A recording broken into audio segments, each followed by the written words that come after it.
All right, so we've all been singing the song Some Kind of Wonderful since yesterday when we told you we were going to do this story tonight. That song, Some Kind of Wonderful, was written and first recorded by a West Virginia native, John Ellison. That's right. Ellison is now 80 years old, and he's been spending a lot of time in West Virginia lately.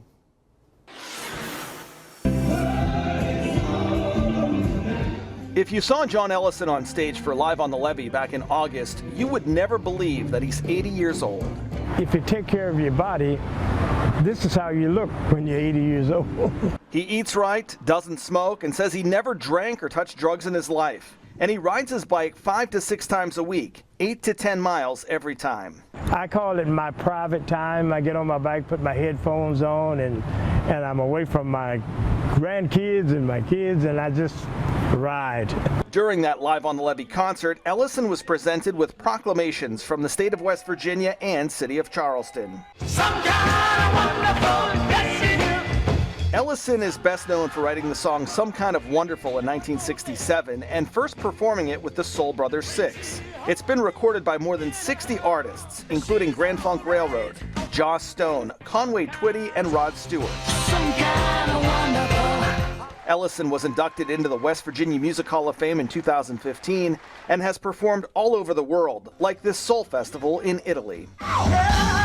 But his roots are in the Mountain State. He was born in Montgomery, West Virginia, and spent his early childhood there. It's just truly an honor to have Mr. Ellison back in Montgomery. In October, Montgomery Mayor Greg Ingram and the City Council honored Ellison with the Key to the City for his contributions to music. His testimony and where he's been in this world and what he's done, and to know that he was born right here on the banks of the Canal River in Montgomery, West Virginia, we're just so happy and proud of him. The city is planning to put up this sign recognizing Ellison's birthplace and the famous song he wrote.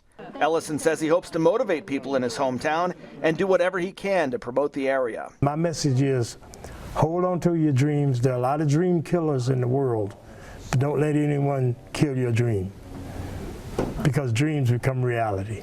Ellison's family moved to McDowell County when he was 8. His father worked as a coal miner. He experienced extreme poverty and racism. Music was his ticket out.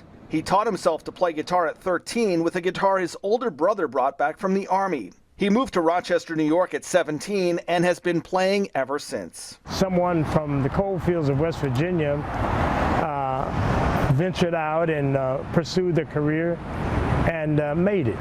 Ellison's kind of a Renaissance man, and he has other interests besides the music business. He's also branched out into the food business. He makes a seasoning called Some Kind of Wonderful Seasoning. They sell it here at the Piggly Wiggly on Bigley Avenue in Charleston. The store has carried the spice for several years and uses it to season its rotisserie chickens. People ask us, what you guys do to your rotisserie chickens? And we're like, it's a secret. Store president and owner Jeff Joseph says the spice sells well, and Ellison sometimes even comes in to promote his seasoning when he's in town. We're at the point now where, because we're one of the only places really in this area that sell it, we've got people from out of state calling us, asking us to box a bunch of it up and ship it to them. Even though his early years in West Virginia were tough, Ellison says his heart is still here. West Virginia state of mind. He even wrote a song called West Virginia State of Mind on a hill overlooking McDowell County. You know, no matter where I've gone, Rob, and places I've been, I don't really feel connected until I cross the state line.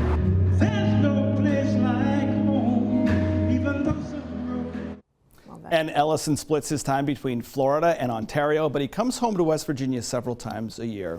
I can't believe he's 80. I know, That's right? Really hard to believe. What was the one thing you learned about him that beyond the fact that he doesn't look like he's 80 years old? That He's just involved in everything. Yeah. I mean, his food business is going to be expanding. He's still performing. I mean, he's just involved in everything. All right, and you get the spice at Piggly Wiggly on Bigley. John and his wife Margaret celebrated their 50th wedding anniversary this year. Congratulations. They have 4 children, 16 grandchildren.